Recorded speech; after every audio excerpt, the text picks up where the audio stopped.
기어도술 목사입니다. 오늘도 여러분과 함께 은혜를 받게 되었습니다. 오늘 주일입니다. 그래서 저도요 설교 한 편을 올리고자 합니다.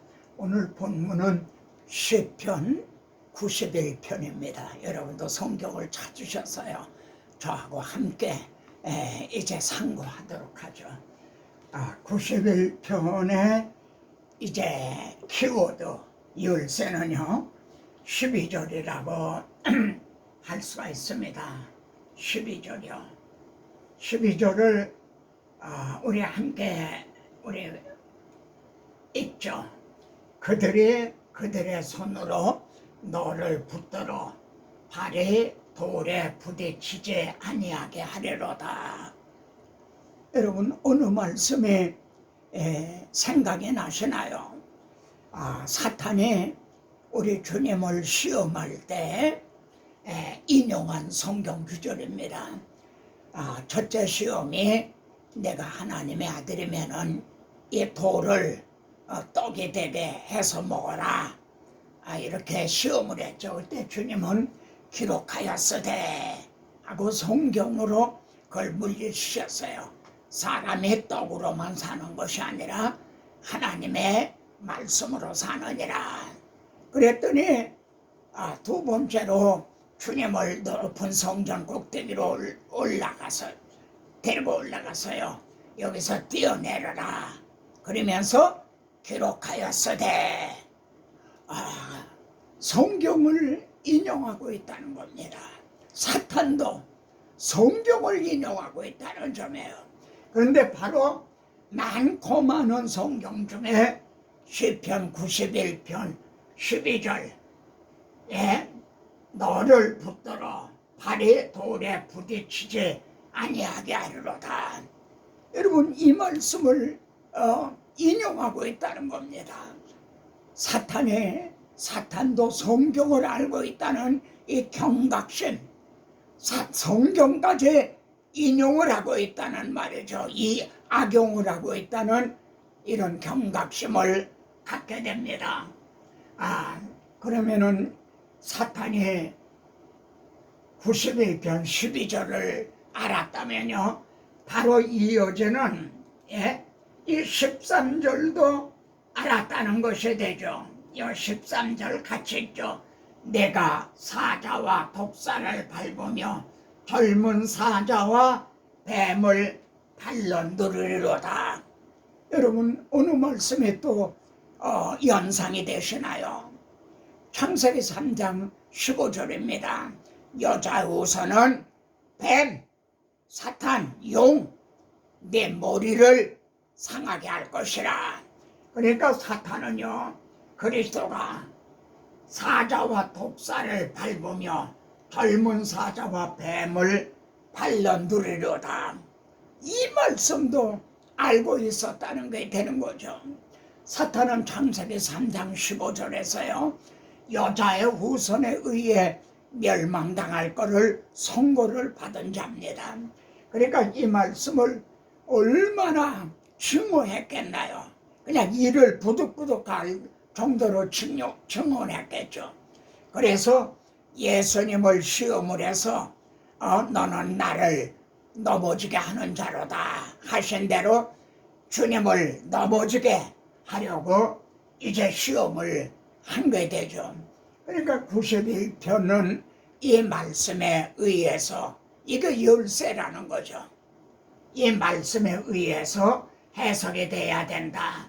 그러면 여러분 91편에서 가장 중심적인 말씀, 흔히 말하는 요절은 어느 말씀일까요?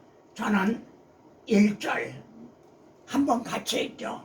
주존자의 은밀한 곳에 거주하며 전능자의 그늘 아래 사는 자요. 이 말씀이 91편 전체에서 요절이 되는 그런 말씀입니다. 이 말씀은요 91편의 명제라고 할 수가 있어요. 쉽게 말하면은 91편은 바로 이 한 절에 대한 해설이다 이런 뜻이죠. 91편은 이 한 말씀을 하기 위해서 기록이 된 거다. 그러면은 여러분, 첫째로 지존자는 누구를 가리켜 말하는 거예요? 지극히 높으신 자라는 뜻입니다. 하나님을 가리켜 말하는 거죠. 그러면은 두 번째로요, 지존자의 은밀한 곳에 거주하며 한 은밀한 곳은 어딥니까? 한번 말씀해 보세요. 구약시대에는 내가 거할 성소를 지으라, 하나님이 그렇게 말씀했죠. 그래서 성막, 또 솔로몬의 성전, 거기에서 가장 은밀한 곳이 어딘가요? 그렇습니다. 지성소인 거죠. 그런데 지성소에 거주하며 거기에 거하는 자가 있다는 거죠. 거주하는 자가 있다는 거죠. 여러분, 이분이 누굴까요? 지존자의 은밀한 곳에 거주하는 자, 누구입니까? 여러분, 구약시대는요, 한마디로 하면 없다고 말할 수가 있어요.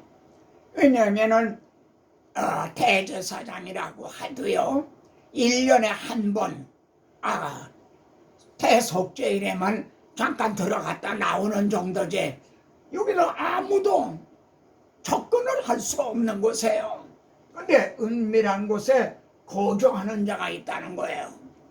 여러분, 이 말씀을 아까 91편의 열쇠, 그 키워드를 한 말씀과 결부시켜서 해석하면 이분이 누구인 게 됩니까? 요한복음 1장 1절을 생각하게 되는 거죠. 태초에 말씀이 계시니라. 이 말씀에 하나님과 함께 계셨으니 이 말씀은 곧 하나님이시라. 지존자의 은밀한 곳에 거하시는 분이 성자 하나님이셨던 거죠. 그래서 요한복음에서는 또 본래 하나님을 본 사람이 없으되 하나님의 품속에 계시는 독생자가 나타나셨다. 임마누엘 하나님. 그러니까 이 은밀한 곳에 거주하는 바는 바로 성자 하나님이셨다. 그러면 여러분, 왜 하나님의 여기 하나님의 은밀한 곳이라고 그러지 않고 지존자의 은밀한 곳이라고 그랬을까요? 하나님의 은밀한 곳이라고 그러지 않고요, 이는 지극히 높으심을 나타내기 위해서입니다. 우리 주님은 아주 지극히 높으신 참 그런 분이에요. 그는 하나님의 본체시나 하나님과 동등됨을 취하시지 아니하시고 자기를 비어 종의 몸을 취하셨다고 그러잖아요. 그럼 두 번째 말이죠. 전능자의 그늘 아래 거하리로다. 거하는 자요. 여기 그늘 아래 사는 자요. 개정은 이렇게 사는 자요 그랬는데, 개역은요, 여기도 거하는 자요. 여기도 은밀한 곳에 거하며 거하는 자요. 거기에 거하는 자라는 거죠. 여기서도요, 왜 하나님의 그늘 아래 사는 자요 그러지 않고 전능자라고 말했을까요? 전능자는 능치 못할 일이 없는 그런 능력을 나타내는 거죠. 그런 전능자의 그늘 아래, 보호 아래 있다는 겁니다. 우리 주님은 그런 하나님과 함께 계시다가 임마누엘을 하신 거죠. 왜요? 잃어버린 자를 찾아 구원하기 위해서요. 그래서 시편 133편인가요? 이제 지극히 높으시고 높으신 분이 스스로 낮추셔서 천지를 살피시고 잃어버린 자를 찾으셨다는 거죠. 그러면요, 이 말씀이 91편 1편의 말씀이 1차적으로는 성자 하나님 그리스도를 가리키는 거다. 그런데 예수 그리스도의 구속으로 말미암아 주님이 값을 주고 잃어버린 자를 찾으셨잖아요. 그래 그들이 어디에 있나요? 예수 그리스도의 구속으로 말미암아 이제는 그리스도인들이 주존자의 은밀한 곳에 거주하며 전능자의 그늘 아래 사는 자들이라는 거죠. 이해가 되십니까? 아멘인가요? 네. 이제는 예수 그리스도가 그리스도인들이 주존자의 은밀한 곳에 거주하며 전능자의 그늘 아래 사는 자다. 여러분 신약 성경을 보세요. 은혜 보좌 앞에 담대히 나아갈지니라.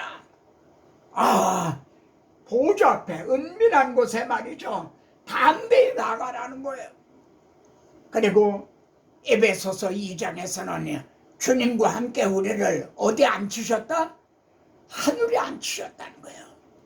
머리가 계신 곳에 몸도 있다는 거죠. 하늘에 함께 앉히셨다.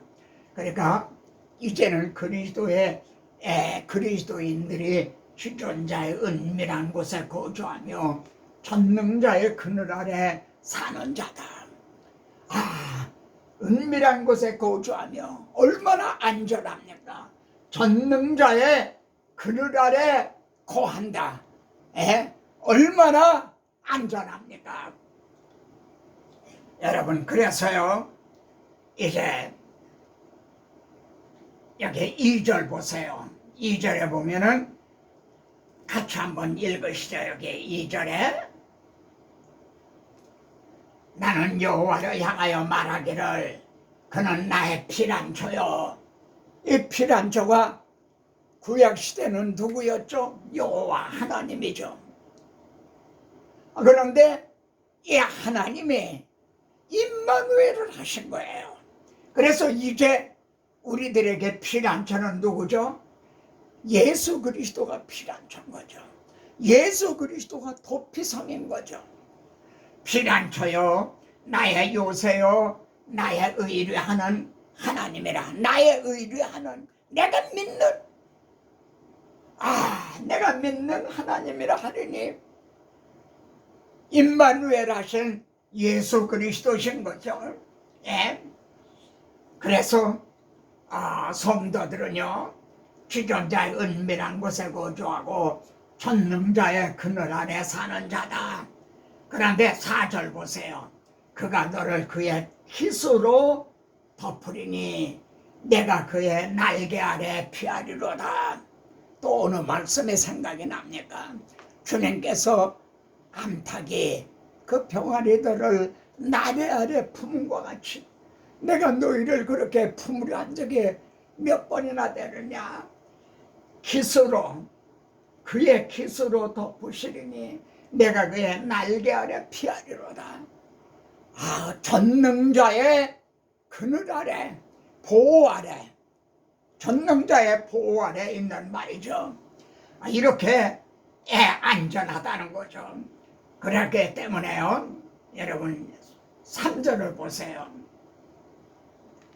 이는 그가 너를 새 사냥꾼의 올무에서와 심한 전염병에서 여기 이런 맥락에서 91편은요 복음시대에 이루어질 예언시다.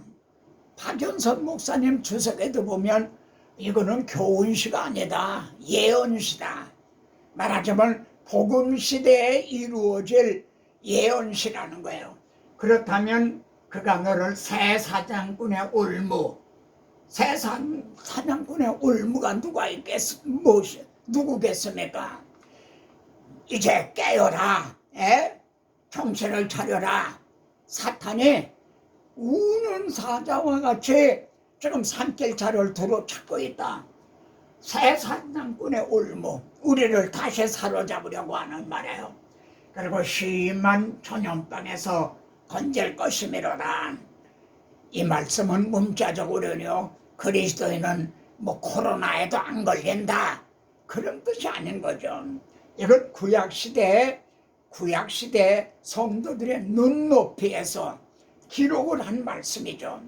이 말씀을 신학적으로 말한다면 로마서 8장 말이죠. 31절 이하에는 하나님이 우리를 위하시면 누가 우리를 대적하려? 우리는 지존자의 은밀한 곳에 거하는 자다. 전능자의 그늘 아래 보호를 받고 있다. 이렇게 하나님의 우리를 위하시면 누가 우리를 대적하려? 하나님의 택하신 자들을 누가 고발하려? 여러분, 우리는 하나님을 믿는 사람들이 아니에요. 내가 예수님을 선택한 게 아니에요. 너희가 나를 택한 것이 아니라 내가 너희를 택했다. 그리스도인은요, 하나님의 택하심을 받은 자예요. 순이 엄마는요, 예수 믿기로 작정을 했대요. 그게 아니에요. 순이 엄마는요, 하나님의 택하신 사람이래요. 여러분은 그런 사람이에요. 하나님의 택하신 자들을 누가 고발하려? 그리고 의롭다 하신 이는 하나님이시니 누가 정죄하려? 하나님의 은밀한 곳에 거하는 자, 전능자의 그늘 아래 보호 아래 있는 자들을 누가 고발하려? 우리를 어떻게 해서 의롭다고 여겨주셨습니까? 죽으실 뿐만 아니라 다시 살아나신 이란 그리스도 예수시니 주님이 죽으시고 부활을 통해서 그 구속을 통해서 우리를 의롭다고 여겨주셨는데 누가 우리를 그리스도의 사랑에서 끊으려? 환난이나 곤고나 기근이나 위험이나 칼이랴, 바로 이런 뜻인 거죠. 그래서 말입니다. 여기 이제 보세요. 그가 너를 여기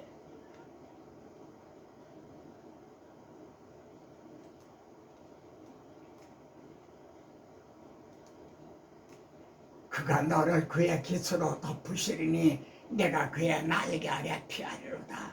그의 진실함은 방패와 손방패가 되시나니 너는 밤에 찾아오는 공포와 낮에 날아다니는 화살과 염려가 없다는 거죠.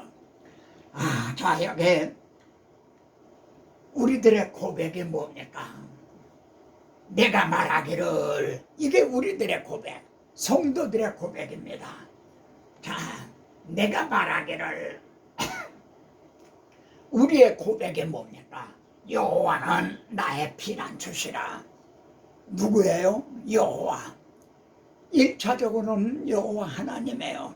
근데 그 하나님이 우리와 함께 계시다. 임마누엘을 하신 거죠.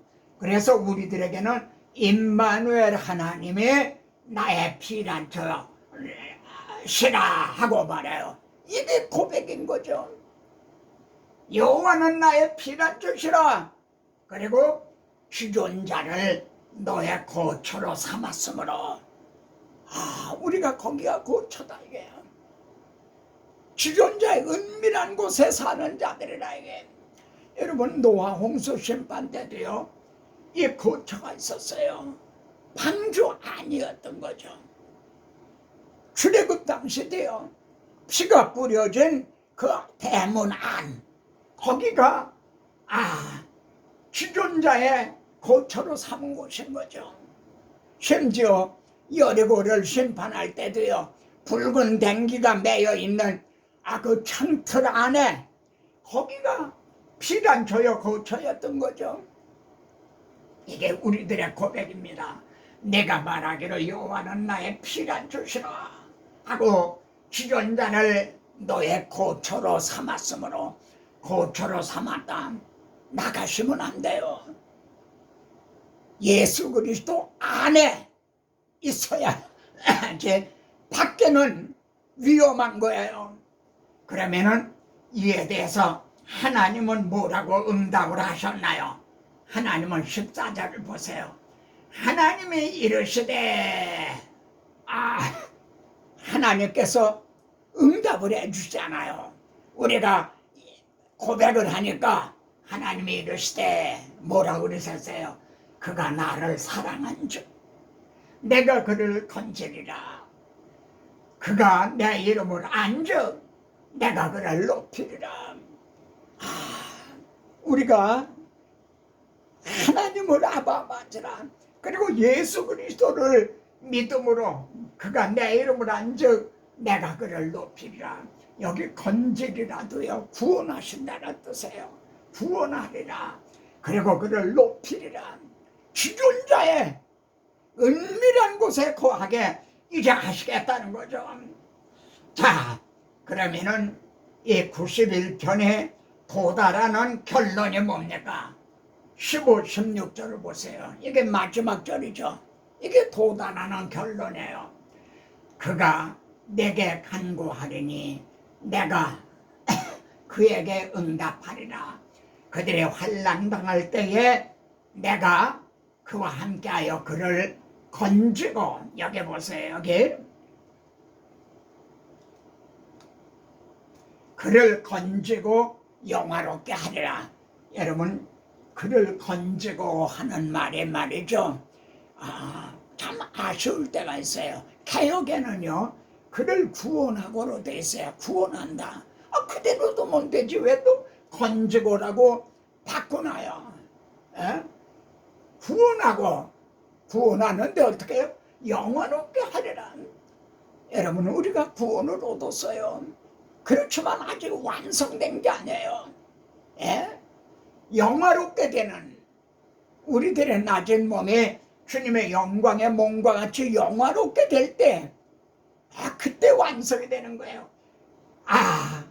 이게 91편이 도달하게 되는 결론인 겁니다. 또 여기 16절 한번 보세요. 16절 같이 읽어보세요. 내가 그를 장수하게 함으로 그를 만족하게 하며 나의 구원을 그에게 보이리라 하시도다. 장수하게 한다. 이게 구약적인 눈높이에서 하신 말씀이에요. 그런 신학적은 뭡니까? 고영생이로다. 형제가 연합하여 동거함이 어찌 그리 선하고 아름다운 거 하시고 여호와께서 그곳에서 명하셨나니 고영생이로다. 장수한다는 게 영생이죠. 장수하는 구원, 장수하게 함으로 구원을 주겠다. 영생하는 구원을 주시겠다는 그런 요절에 이제 그런 결론에 도달하게 되는 거죠. 여러분, 그러면 91편에서요 우리들이 행해야 될 일이 뭔가요? 흔히 말하는 적용이라고 그러잖아요. 91편 읽어보세요. 우리가 해야 될 일은 없어요. 한마디로 하면은 거하는 거예요. 하나 구절을 다시 한번 보세요.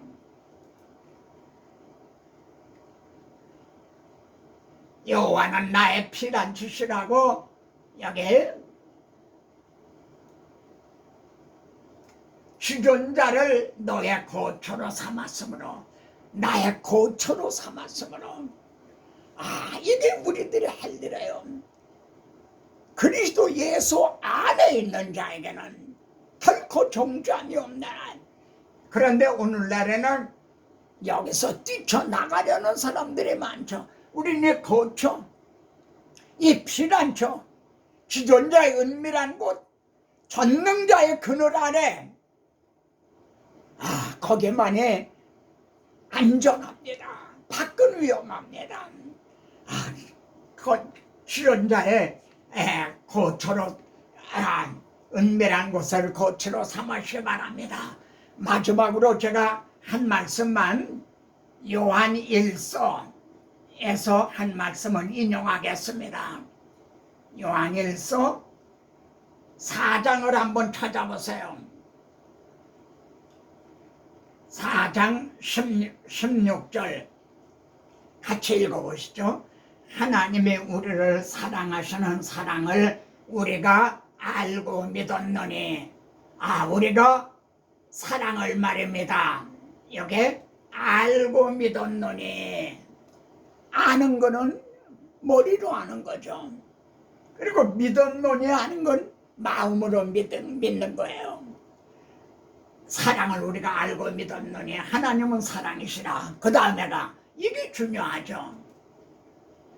사랑 안에 거하는 자는 이게 중요해요. 이게 바로 시편 91편에 우리들의 행해야 될 적용이라 할 수 있어요. 사랑 안에 거하는 자는, 그리스도 안에 거하는 자는, 지존자의 은밀한 곳에 거하는 자는 주 안에 있는 나에게, 사랑 안에 있는 나에게 딴 근심 있으랴. 사랑 안에 거하는 자는 하나님 안에 거하고 하나님도 그 안에 거하시나니.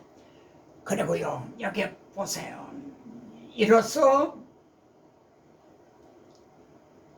하나님의 사랑이, 여기 보세요. 이로써 사랑이 우리에게 온전히 이루어진 것은, 하나님은 사랑이시라. 근데 사랑이 우리에게 온전히 이루어졌다. 그리고 사랑 안에 거하는 자는 말이죠, 심판날에 담대함을 가지게 하려 하면, 심판날에 임종머리에서도 환난날에 담대함을 가지게 하려 합니다. 아멘. 91편 1절을 한번 같이 한번 암송해 보겠습니다. 저는 참 이 말씀을 많이 아주 애송합니다. 지존자의 은밀한 곳에 거하는 자는 전능자의 그늘 아래 거하리로다. 아멘. 아멘.